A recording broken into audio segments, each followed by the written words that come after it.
All right, guys, what's going on? Welcome back to the Everything College Football Podcast. Today I'll be doing my preview and prediction for Alabama versus Arkansas's ranked contest here in the SEC. Alabama 16.5-point favorites. The over-under not available at the time I'm making this. 3:30 p.m. Eastern Time on CBS.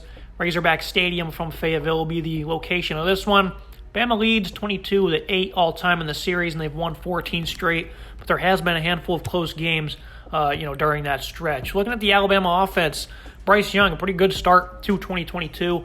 A little north of 1,000 yards, 13 touchdowns, 2 picks, 48 points per game for this Alabama offense. And he led a giant drive against Texas to win the game. He was, not, I wouldn't say flawless in that game, but in terms of leadership, I thought he was phenomenal because, they really struggled to run the ball for the most part in the second half. They had numerous 3-and-outs, just numerous drives that went nowhere. So I thought Bryce Young was good, completed 69%, led him downfield, 5.5 yards per attempt, though obviously that's, less than stellar. Alabama, though, this is going to be a big opportunity to learn about their offense after the Texas game where they were just not good, only 20 points. Like I just said, the passing game was just not doing much. Downfield, they did nothing. They lost a lot of speed from last year, Jamison Williams, and we thought that Jermaine Burton would help, kind of keep that in check. But so far he's not been that effective, less than 13 yards per catch, 12 grabs, 155 yards, has found the end zone twice. Tyler Harrell has yet to get the go. I don't know what the status is on him. I believe he got here late, and that's, why he's not yet gotten much playing time, not acclimated to the offense. That would make some sense. But he's a guy that possesses plenty of speed, and they might need him on the field because right now it's kind of been a committee of wide receivers. Trayshawn Holden right now is the leader, 15 grabs, 214 yards, and 4 touchdowns. But Jahmyr Gibbs, he's actually the team leader in receptions with 17. He was big against Texas.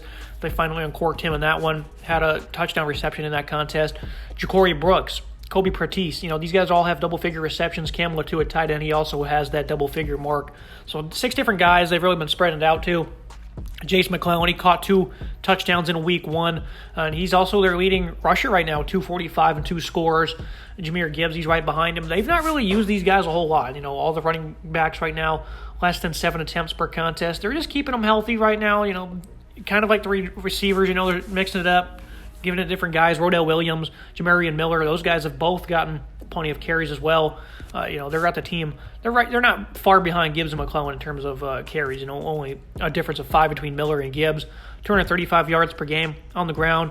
Had 161 against Texas. McClellan, he had a 70 or 80 yard run for a touchdown. That was about it, though. If you take that out of it, it was not a very good day of running the ball. 220 plus yards in the other 3 contests against, lowly opponents. It's going to be a big test here against Arkansas. Pretty good front 7 for the Hogs, front 6 really, but we'll get to that defense in a minute. But overall, Alabama, their offense, we're still trying to learn a lot about them. Bryce Young's obviously the same player, and he's even getting better, calm, cool, collected. He's going to make little mistakes. He's the leader here. But, as we enter a big stretch for Alabama starting here the next, 6 weeks, they have some pretty tough opponents in conference. So we're going to really learn who's going to be these top receivers and running backs and how much the offensive line has progressed because Tyler Steen, he's had some bad plays at left tackle. He's kind of getting acclimated to that position here for the Tide after starting, I think 30 games for Vanderbilt. The interior, it's 3 seniors, but Darian Dalcourt, Kendall Randolph, Emil Ikior, these guys are still trying to find their footing despite being veterans, and Latham at right tackle. We'll see how he continues to do his first year as a starter. Top to bottom, it's a really good Alabama offense. They really need to start getting things going vertically, though. Downfield passing game, that's going to be a big thing to watch in this game because they did not do that against Texas one bit. And, of course, they've done that against the other opponents, but, that's not really what we're looking for against ULM and Vanderbilt. So it's a big opportunity here to learn a lot about the Crimson Tide. Looking at the Arkansas offense, KJ Jefferson's been very efficient, very effective, north of 33 points per game for the Hogs, 69% completion rate, 941 yards, 8 touchdowns for Jefferson through the air. He only has 1 pick. He's also ran for 274 and 4 touchdowns. This is a great running game, 244 yards per contest. They had that same total against Texas A&M. They're running the ball very well, especially in that first half. I thought they were getting some big chunks. They did their worst rushing performance is actually against Southwest Missouri State, 212 yards, but they did run for almost 6 yards per attempt. That is a season high. But, it's been a very consistent ground-and-pound attack for Arkansas. 224 in the opener against Cincinnati, almost 300 against South Carolina. They're just carving them up. Found the end zone 5 times on the ground. This is a phenomenal running game behind this stout offensive line led by Ricky Stromberg, Dalton Wagner, 2 of those veterans there. They're just big, tough. They're very physical. Brady Latham, another one of those guys that's really stepping up for them. A lot of experience here, a lot of size. Sam Pittman, he's a former O-line coach, and he has a big say in what goes on in this offensive line for the Hogs. And they've certainly progressed very well over the years, and they're going to lead the charge all season long. Raheem Sanders, 508 yards, 3 touchdowns. The offensive line allowed him to power through and just be great. Dom Johnson, 5 carries, 32 yards against A&M. He finally got back. I believe they were just keeping him on the sidelines, is what one of the Hog fans told me last week. He's another 250-pounder. This is the best short yardage group in all of college football. 242-pound quarterback. I just told you about Dom Johnson. You got 227 pounds out of Raheem Sanders. These guys have size for days. A.J. Green's also a heck of a player. He's not as big as the others, 208 pounds though still. They have a lot of size. This is a running game that's really going to tear you apart on the interior. The receiving game, Matt Landers, Jaden Haselwood, the 2 transfers. Landers, he was previously at Georgia and then went to Toledo. Now he's back in the SEC. Haselwood, 18 receptions, 2 touchdowns. Those are team highs. He's a great blocker on the edge for them as well. Really good fit for this offense. Warren Thompson, he has not really gotten involved that much, but he's a deep threat for them. Only 8 receptions. They finally uncorked him a little bit against A&M. He was, downfield for a touchdown for them. After a pretty, uneventful first 3 games for Thompson. That's a guy that like to get downfield, and they need to get more involved. Trey Knox as well. He's a productive tight end. So they got 4 great options. Keetron Jackson, he's a speedster and get downfield. And Malik Hornsby, he's a guy that gets on the field quite a bit.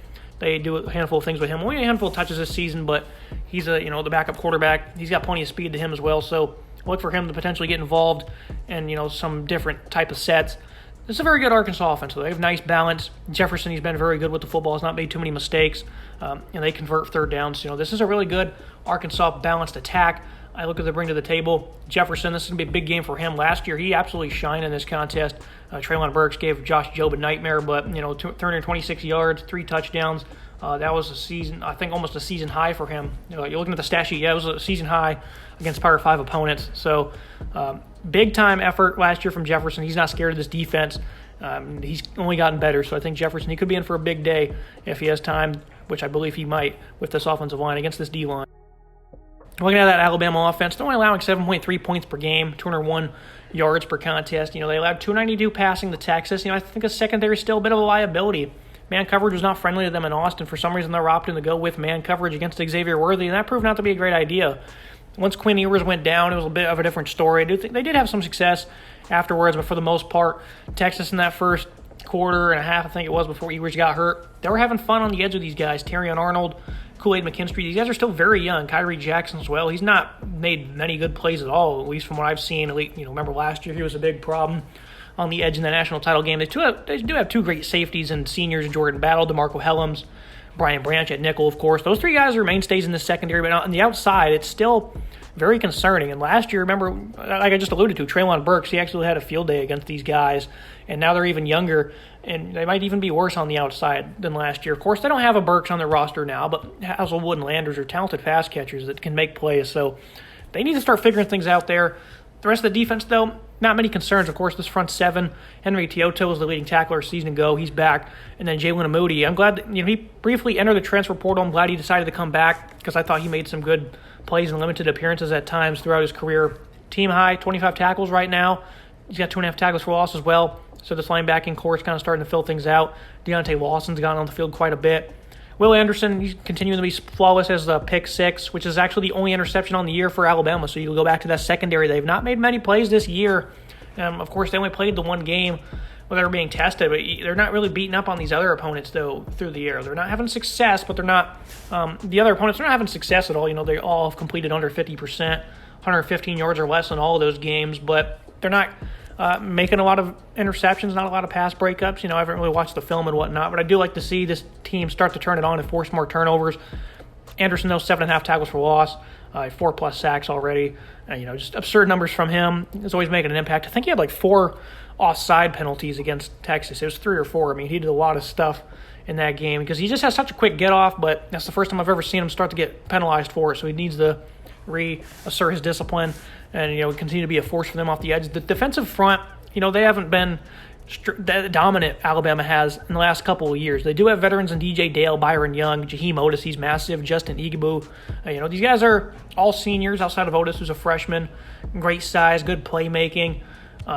Well, against the run against Texas, I thought they were very good. But, in terms of showing up on the stat sheet, they're not going to do that. But I thought they did a great job of getting off blocks, getting penetration. Only 79 yards allowed on 33 carries against a phenomenal running back.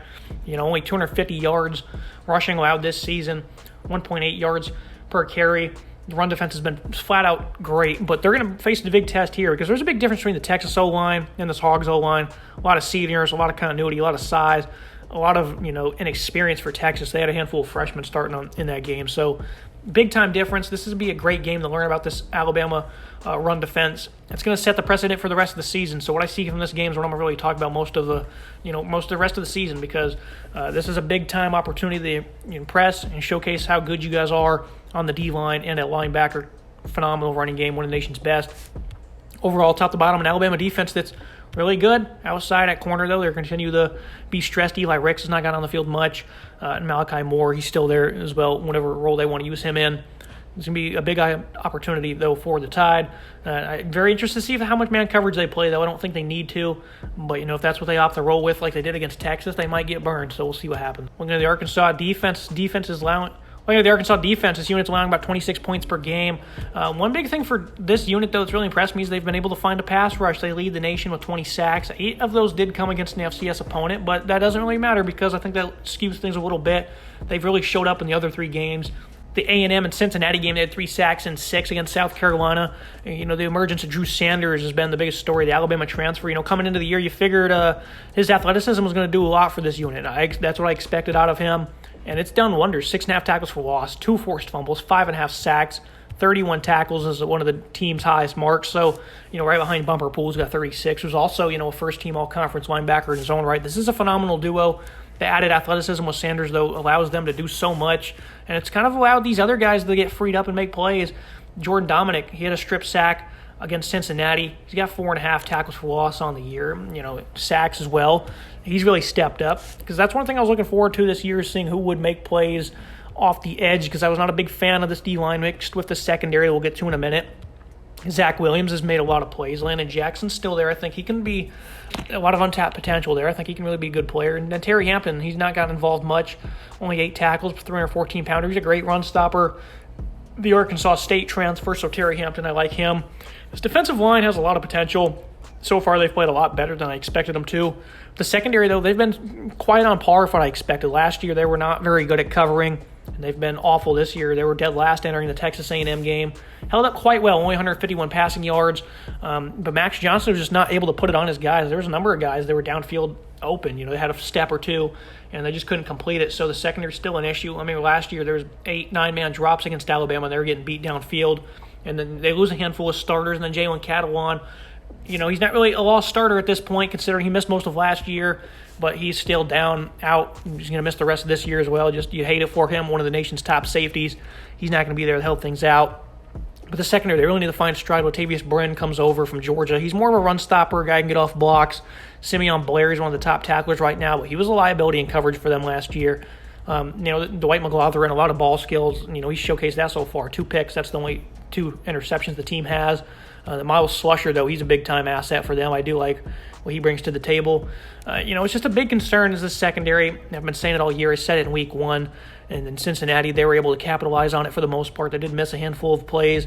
And then the next 2 games after that, they've really struggled. They kind of got bailed out against A&M, against a weak passing attack.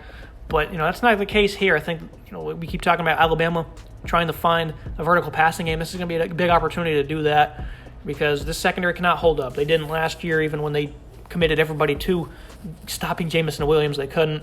So I think the secondary, they're going to be in for a long year and a long game against Alabama. Being at home should certainly help, though. That pass rush, it's kind of confusing because the pass rush has been really good, but it hasn't done much favors for the back end. So we'll see if they can kind of mix things in together and improve the entire unit because there's still a lot of work to do, but there's a lot of great pieces, especially in that front 6. The 2 linebackers are great, and then the defensive line has some nice depth, and there's guys stepping up, which is very encouraging. So Arkansas's defense, 26 points per game isn't exactly great, but this is a tough unit. I do think that they one thing that I forgot to mention is that against Texas A&M, they were great to start that game in terms of stopping the run, and then they started getting beat up. They started getting beat up bad, and one thing I said in that preview is don't be shocked if A&M just all of a sudden starts firing off the ball, and that's what they did. At the end of the game with almost 200 yards rushing, 5.6 yards per carry, A-Chain really started ripping it. O-line started moving bodies. And, that was kind of shocking because they started the game with 4 straight 4-and-outs against that offense. Looked like it was going to be a long day for the Aggies. At one point they ended up flipping the script late in that second half. Energy completely shifted, and it really powered this O-line. But that's kind of concerning because they were looking really good to start the year and in that game, and then all of a sudden it fell off. So hopefully that doesn't carry over for the Hogs because they're certainly capable of being very stiff against the run. We'll see what happens against Alabama, but that wasn't great because the Aggies have really struggled up front this year. You knew they were capable, but then they just started firing off, and hopefully that does not remain true for Arkansas. Looking at team comparisons, most of these are going to go to Alabama at quarterback. I give it to Bryce Young, the Heisman winner. KJ Jefferson, not bad one bit. He's one of the top 2 or 3 QBs in the conference.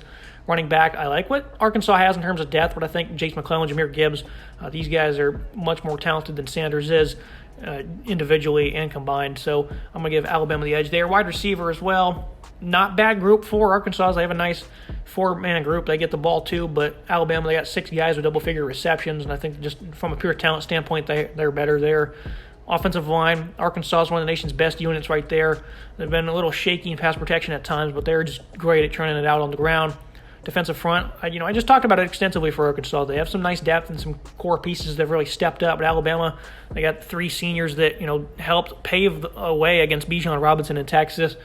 Much different matchup here, but that's a veteran defensive front that should really step up. I'm going to give the edge at linebacker to the Hogs. Bumper Poole, first team all-conference. Drew Sanders will probably join him on that team this year. I'm not even sure if Poole actually was first team, but he should be, and if not, he will be this year.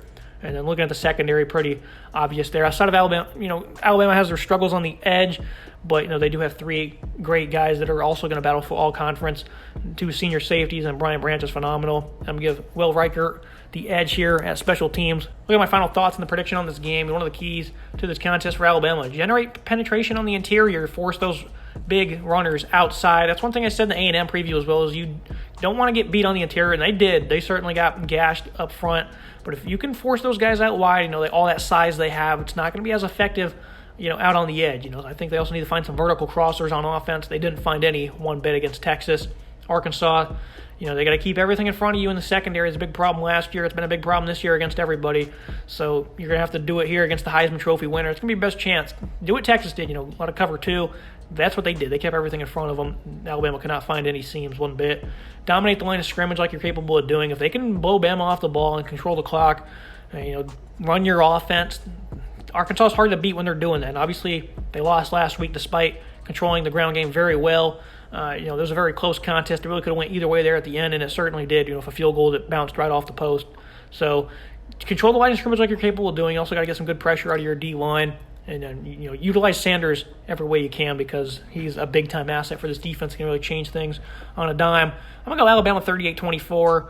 I do think Arkansas can win this game, especially when you saw at Alabama against Texas, but it's hard to expect the same version of Bama twice. That's something I said last year going into the SEC title game. That's why I picked them to beat Georgia, and people were confused, and we found out why. You can never doubt Nick Saban. You're not going to see a similar effort 2 weeks in a row, or 2 times in one season, really, but I think they're going to have a lot of success downfield. I think they'll be able to get off the field on 3rd down. I think they'll do a pretty good job of stopping the run. It's going to be a big opportunity to learn how good they are because this is a much different test, this offensive line, than the Texas one was. So we're really going to find out a lot about this front 7 for Alabama, and I expect them to do fairly well. I'd say Arkansas will be around the 150-yard mark and on 50-plus carries. So I think they'll run the ball fairly well. I think Bama, much better team here. Don't be shocked if Arkansas wins this game, though. That's going to be it for today's episode, guys. Make sure you like, comment, subscribe. See you next time.